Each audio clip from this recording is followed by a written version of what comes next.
দরকার আছে না নাই? আল্লাহ হাবিব সাল্লাল্লাহু আলাইহি ওয়াসাল্লাম বলেন, قال رسول الله صلى الله عليه وسلم ما عمل ابن آدم من عمل يوم النحر أحب إلى الله من إهراق الدم। আল্লাহ হাবিব সাল্লাল্লাহু আলাইহি ওয়াসাল্লাম বলেন, আজকে এই ঈদুল আজহার দিবসে আল্লাহর কাছে কুরবানি এতটা প্রিয় একটা ইবাদত, কুরবানি ছাড়া অন্য কোন আমল আল্লাহর কাছে ততটা প্রিয় নয়। সুবহানাল্লাহ। কুরবানিটা আল্লাহর কাছে ঈদুল আজহার দিবসে সবচেয়ে আল্লাহর পছন্দে, আল্লাহর প্রিয় হবে। যেমন ইব্রাহিম আলাইহিস সালাতু ওয়াস সালামকে বলা হলো, তুমি তোমার প্রিয় বস্তুকে কোরবান করো, আমার প্রিয় হয়ে যাও। সুবহানাল্লাহ। আর আজকের এই দিনে যারা কোরবান করবেন তারা আল্লাহর কাছে প্রিয় হয়ে যাবেন।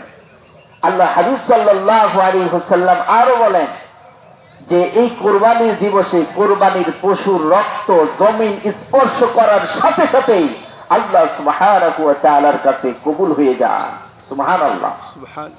শুধু তাই নয়, যে পশুটা আপনি জবাহ করেছেন এই পশুটির শিং, এই পশুটিকে আল্লাহ সুবহানাহু ওয়া তাআলা, আমার দিকে একটু খেয়াল রাখতে হবে, আমার দিকে একটু খেয়াল রাখতে হবে, এগুলো কিয়ামতের ময়দানে সাল্লাল্লাহু আলাইহি ওয়াসাল্লামকে জিজ্ঞেস করলেন, قال أصحاب رسول الله صلى الله عليه وسلم يا رسول الله ما هذه الأضاحي؟ قال سنة أبيكم إبراهيم عليه السلام। সাহাবায়ে কেরামরা বিশ্বনবী সাল্লাল্লাহু আলাইহি ওয়াসাল্লামকে জিজ্ঞেস করলেন, নবীজি আমরা কেন কুরবান করব? বিশ্বনবী সাল্লাল্লাহু আলাইহি ওয়াসাল্লাম বললেন, এটা তোমাদের পিতা ইব্রাহিম আলাইহিস সালাতু ওয়াস সালামের সুন্নাহ। সুবহানাল্লাহ। কি আপনাদের মনোযোগ কি অন্যদিকে? কোরআন সুন্নাহ থেকে যখন কথা হবে একদম মনোযোগ দিয়ে শুনতে হবে। যে ভাইকে প্রশ্ন করলেন আমরা কেন কুরবানি করব, ইয়া রাসূলুল্লাহ আমরা কেন কুরবানি করব? আল্লাহ রাসূল সাল্লাল্লাহু আলাইহি ওয়াসাল্লাম বললেন, মা হাযিহিল আদহিয়ু? ক্বালা সুন্নাতু আবিকুম ইব্রাহিম আলাইহিস সালাম, এটা তোমাদের পিতা ইব্রাহিম আলাইহিস সালাতু ওয়াস সালামের সুন্নাহ। এরপরে সাহাবায়ে কেরামরা জিজ্ঞেস করলেন, নবীজি আমরা যে কুরবানি করব, কুরবানি করলে আমাদের লাভ কি? বিশ্বনবী সাল্লাল্লাহু আলাইহি ওয়াসাল্লাম বললেন, ক্বালু ফামা লানা ফিহা ইয়া রাসূলুল্লাহ। বিশ্বনবী সাল্লাল্লাহু আলাইহি ওয়াসাল্লাম বললেন, ক্বালা বিকুল্লি আশরাতিন হাসানা। ক্বালু ফাসসুফু ইয়া রাসূলুল্লাহ। বিশ্বনবী সাল্লাল্লাহু আলাইহি ওয়াসাল্লাম বললেন, তোমরা যে প্রাণীটি আল্লাহর নামে কুরবানি করো সেই কুরবানির পশুর গায়ে যতগুলো লোম থাকবে, যতগুলো পশম থাকবে, প্রতিটি পশমের বিনিময়ে আল্লাহ সুবহানাহু ওয়া তাআলা আপনাকে আমাকে সওয়াব দান করেন। সুবহানাল্লাহ। সাহাবায়ে কেরামরা বিশ্বনবী সাল্লাল্লাহু আলাইহি ওয়াসাল্লামকে আবারো পাল্টা প্রশ্ন করলেন, নবীজি আমরা যদি দুম্বা অথবা ভেড়া জবে করি এগুলোর পশমের বিনিময়ে কি ওই রূপ সওয়াব দান করবেন? বিশ্বনবী সাল্লাল্লাহু আলাইহি ওয়াসাল্লাম বললেন, দুম্বা ভেড়া, ওই দুম্বা এবং ভেড়ার শরীরের মধ্যে যতগুলো পশম আছে প্রতিটি পশমের বিনিময়ে সেই পরিমাণ সওয়াব আল্লাহ সুবহানাহু ওয়া তাআলা দান করবেন। সুবহানাল্লাহ। তাহলে আমরা কুরবানির ফজিলত সংক্ষেপে একটু জানতে পারলাম, সেটি হলো যে কুরবানি করলে আল্লাহ সুবহানাহু ওয়া তাআলা প্রিয় হয়ে যায়। যেমন ইব্রাহিম আলাইহিস সালাতু ওয়াস সালাম নিজের প্রিয়তা আল্লাহর জন্য দিয়ে আল্লাহর কাছে প্রিয় হয়ে গেছে। প্রেমিকার কাছে প্রিয় হতে চাইলে নিজের প্রিয়তা দিতে হয়। কথা বলেন ঠিক কিনা? আল্লাহর কাছে প্রিয় হতে চাইলে ইব্রাহিম আলাইহিস সালাতু ওয়াস সালামের মতো প্রিয়তা দিয়ে আল্লাহর কাছে প্রিয় হতে হবে। আর এই কাজটি যদি আপনি করতে পারেন, আল্লাহ সুবহানাহু ওয়া তাআলা কুরবানির পশুর শরীরের মধ্যে যতগুলো পশম আছে প্রতিটা পশমের বিনিময়ে আল্লাহ সুবহানাহু ওয়া তাআলা আপনাকে আমাকে নেকি দেবেন। সুবহানাল্লাহ ওয়া বিহামদিহি। সম্মানিত ভাইরা আমার, আমাদের সম্মানিত এমপি মহোদয় চলে এসেছেন। ভালো আছেন? আমাদের এমপি মহোদয় চলে এসেছেন, আমাদের গার্ডিয়ান। তো আমার সময় অলরেডি শেষের দিকে, তো আমি ছোট্ট করে কুরবানির ইতিহাস একটু জানতে পারলাম, কুরবানির ফজিলত সংক্ষেপে একটু জানতে পারলাম। আমরা এখন জানবো কুরবানি থেকে আমাদের কিছু শিক্ষা নেওয়ার দরকার আছে না নাই? শিক্ষা জাতির মেরুদণ্ড। যে জাতির শিক্ষা নেই সে জাতি মাথা উঁচু করে দাঁড়াতে পারে না। কথা বলেন ঠিক কিনা? একটা মানুষের শরীরের মেন পয়েন্ট হচ্ছে কি? মেরুদণ্ড, হাড়। এখানে যদি ক্যান্সার হয় ও দাঁড়াতে পারে না। যে জাতির মেরুদণ্ডের মধ্যে ক্যান্সার আছে ও জাতি বিশ্বে মাথা উঁচু করে দাঁড়াতে পারে না। কথা বলেন ঠিক কিনা? ঠিক। তাহলে শিক্ষা জাতির মেরুদণ্ড। শুধু কুরবানির ওয়াজ শুনবেন, কুরবানি থেকে শিক্ষা নেবেন না, তাহলে আল্লাহর কাছে প্রিয় হতে পারবেন না। কথা বলেন ঠিক কিনা? আমরা এখন জানবো কুরবানি থেকে আমরা 7টা শিক্ষা নেব। কয়টা শিক্ষা? কুরবানি থেকে আমরা 7টা শিক্ষা নেব। কুরবানি আপনাকে আমাকে প্রথম যে শিক্ষা দেয় সেটি হলো আল্লাহর জন্য ত্যাগ এবং উৎসর্গের শিক্ষা দেয়। কুরবানি কি শিক্ষা দেয়? ত্যাগ এবং উৎসর্গের শিক্ষা দেয়। সর্বোচ্চ ত্যাগ কার জন্য? সর্বোচ্চ ত্যাগ কার জন্য?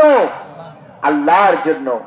কারণ আল্লাহর জন্য আপনার জীবনে সবকিছু হতে হবে। যেমন আল্লাহ সুবহানাহু ওয়া তাআলা বলছেন, কুল ইন্না সলাতি ওয়া নুসুকি ওয়া মাহইয়ায়া ওয়া মামাতি লিল্লাহি রাব্বিল আলামিন। আপনার জীবন, আপনার মরণ, আপনার নামাজ, আপনার কুরবানি সবকিছু কার জন্য? আল্লাহর জন্য।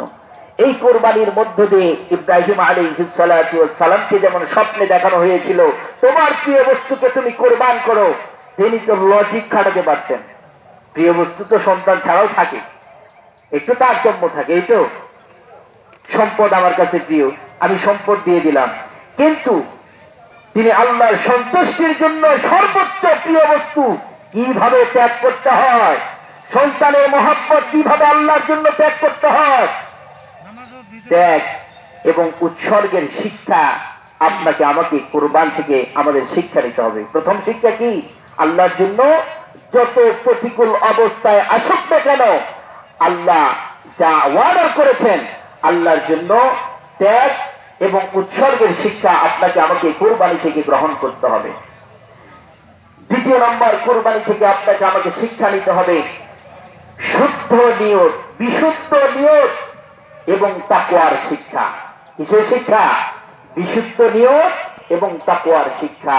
যেমন আল্লাহ সুবহানাহু ওয়া তাআলা বলছেন, লা ইয়ানালাল্লাহা লুহুমুহা ওয়ালা দিমাউহা ওয়ালাকিন ইয়ানালুহুত তাকওয়া মিনকুম।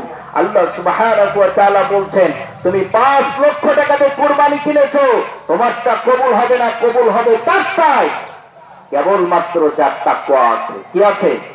আল্লাহর কাছে কুরবানির গোশত, রক্ত কিছুই পৌঁছে না, শুধুমাত্র আপনার আন্তরিকতা, আপনার তাকওয়া পৌঁছে। কথা বলেন ঠিক কিনা? ঠিক। আপনি আপনার মেহমানকে অনেক মেহমানদারি করালেন, কিন্তু ভিতরে তাকওয়া নেই, ভিতরে আন্তরিকতা নেই। আপনি অনেকগুলো খাবার আপনার মেহমানের সামনে আপনি উপস্থাপন করেছেন, কিন্তু সুন্দর ভাষায় কথা বলছেন না, আপনার হাস্য উজ্জ্বল চেহারা নেই, তিনি খাবেন আর কষ্ট পাবেন। কথা বলেন ঠিক কিনা? তাহলে দ্বিতীয় শিক্ষা হচ্ছে বিশুদ্ধ নিয়ত এবং তাকওয়ার শিক্ষা। এই কোরবানি আপনাকে আমাকে দিয়ে যাচ্ছে। তাহলে প্রতিটি কাজে বিশুদ্ধ নিয়ত এবং তাকওয়ার শিক্ষা আল্লাহর সন্তুষ্টির জন্য। তৃতীয় শিক্ষা হচ্ছে সবরের শিক্ষা। কিসের শিক্ষা? ধৈর্য। আখিরাত বলেন, দুনিয়ার লাইনে বলেন, সর্বোচ্চ সফলতার সিঁড়ি হচ্ছে ধৈর্য। যারা কথায় কথায় রেগে যায়, ধৈর্য কম। মানুষ একটা কথা বলে না, রেগে গেলেন তো হেরে গেলেন। কথা বলেন ঠিক কিনা? ধৈর্য যার আছে তিনি কঠিন অবস্থাকে পাড়ি দিয়ে তিনি সফলতার সুউচ্চ মিনারে পৌঁছাতে পারে। কথা বলেন ঠিক কিনা? তাহলে কোরবানি আপনাকে আমাকে শিক্ষা দিচ্ছে সবরের শিক্ষা। যেমন ইব্রাহিম আলাইহিস সালাতু ওয়াস সালামকে আল্লাহ কোরবানির অর্ডার করলেন, তিনি কোরবানি করলেন। কতটা ধৈর্য, দৃঢ় ধৈর্য থাকলে তিনি নিজের সন্তানকে কোরবানি করতে পারেন, তিনি কষ্ট পান নাই। সুবহানাল্লাহ। তাহলে তৃতীয় শিক্ষা কি? সবরের শিক্ষা। চতুর্থ শিক্ষা হচ্ছে শর্তহীন আনুগত্যের শিক্ষা। কোরবানি আপনাকে আমাকে দিচ্ছেন। সুবহানাল্লাহ। কি ভাইজান একটু খেয়াল করবেন না? এগুলো কিন্তু খুবই গুরুত্বপূর্ণ কথা। আপনি অনেক বড় কোরবানি কিনেছেন, কিন্তু এই কোরবানি কিন্তু আপনার কোনো উপকারে আসবে না এই শিক্ষাগুলো না নিতে পারেন।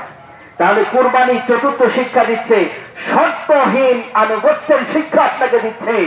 সন্তানকে জবেহ করার কথা বলো, প্রিয় বস্তুকে জবেহ করার কথা বলা হলো, কোনো এখানে লজিক নেই। সামি'না ওয়া আতা'না, ইসলামের বিধানগুলো আমার বুঝে আসুক বা না আসুক, শয়তানের মতো যারা ইমানদার হয়, যারা মুসলমান হয়, ইবলিসের মতো তিনি লজিক খাটান না। আমি কেন আদমকে সিজদা করব? আমি তো আদমের তৈরি, আমি তো আদমের চাইতে দামি।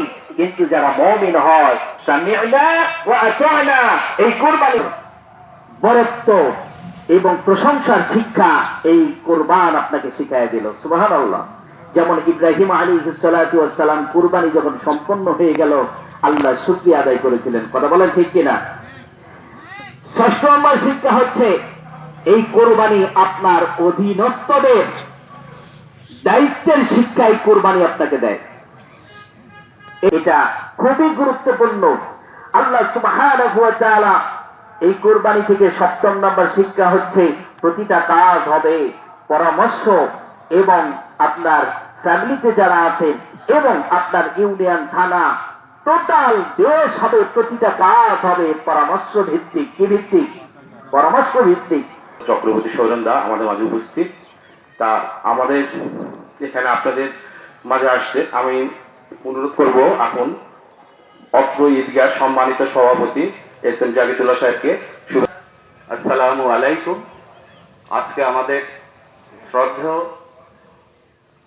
শ্রদ্ধেয় মুসল্লিবৃন্দ, সবাইকে জানাই আমার পক্ষ থেকে পবিত্র ঈদ উল আজহার শুভেচ্ছা। ঈদ মোবারক। গত ঈদে মহাদেবপুরে তারা আমাকে জোর করে নিয়ে গেছিল, তো কথা দিয়েছিলাম যে আগামী ঈদ উল আজহার সময় আমি বদলগাছিতে থাকবো। গতকাল রাতেও তারা চেষ্টা করছে, ইমাম সাহেব যে আপনি আমাদের এখানে একটু আসেন। তাই বললাম না, আমি এবার বদলগাছিতে থাকবো, এটা আমার নিজের উপজেলা। আগামীবার আবার আপনাদের ওখানে যাব। একটা কথা বলি, যেটা আপনার আশরাফুল মাখলুকাত, মানুষ সৃষ্টির সেরা জীব। হিংসা, বিদ্বেষ এগুলো মনের মধ্যে থেকে দূরীভূত করার জন্য তিনি তো বললেন ইসলামের জীবন বিধান যেটা, সেটা কিন্তু ত্যাগের মাধ্যমেই কিন্তু আমরা, আমাদের সভাপতি মহোদয় সে কথাটাও বলে গেলেন, আমরা সবাই জানি। মহানবীর বিদায় হজের ভাষণ যদি আমরা একটু মন দিয়ে যদি পড়ি, যারা পড়েছেন তারা জানেন, যারা পড়েন নাই তাদের অনুরোধ করবো মহানবীর বিদায় হজের ভাষণটা পড়বেন। 1 পৃষ্ঠার একটা বক্তব্য দেখবেন, ওর মধ্যে সব কিছু আছে, এমন কিছু নাই যে সেখানে নাই। দেখবেন এই ভ্রাতৃত্ব, আপনার আমাদের যে ভালোবাসা, মানুষের সাথে মানুষ যে শ্রদ্ধা, যে স্নেহ, ভালোবাসা, সবকিছু সেখানে বলা আছে। এই জিনিসটা যেন আমরা মাথায় রাখি, এবং আমরা হিংসা, বিদ্বেষ এগুলো যেন আমাদের মধ্যে থেকে নাশ হয়ে যায়। আমরা একে অপরের উপকার করার চেষ্টা করি। আমরা যদি কারো উপকার করতে নাও পারি, কারো যেন ক্ষতি না করি, এই জিনিসটা যেন আমাদের মধ্যে থাকে। আপনারা অনেক আস্থা এবং বিশ্বাস নিয়ে কিন্তু আমাকে ভালোবেসেছেন। আমি বদলগাছীর সন্তান, আপনাদেরই সন্তান। আমি আপনাদের সারা পৃথিবীর মানুষের মঙ্গল কামনা করি, আমরা যাতে ভালো থাকি। বাংলাদেশ অনেক দূরে গিয়েছে, বাংলাদেশকে পৃথিবীর মানুষ এখন চেনে। এখন আমরা চেষ্টা করব এই বাংলাদেশের যে মান যে পর্যায়ে গেছে, আমরা সবাই যাতে ধরে রাখতে পারি। আর বদলগাছীটাকে আমরা সাজাতে চাই, এই জন্য আপনাদের সবার সহযোগিতা লাগবে। আমার চাওয়া পাওয়ার কিছু নাই, আপনাদের ভালো থাকলে আমার ভালো লাগবে। আর এখানে সভাপতি মহোদয় যে কথাটা বললেন, আমি সর্বোচ্চ চেষ্টা করব আপনাদেরকে সাজায় দেওয়ার জন্য। আপনারা ভালো থাকুন। ঈদ মোবারক। ভালো থাকুন। ধন্যবাদ।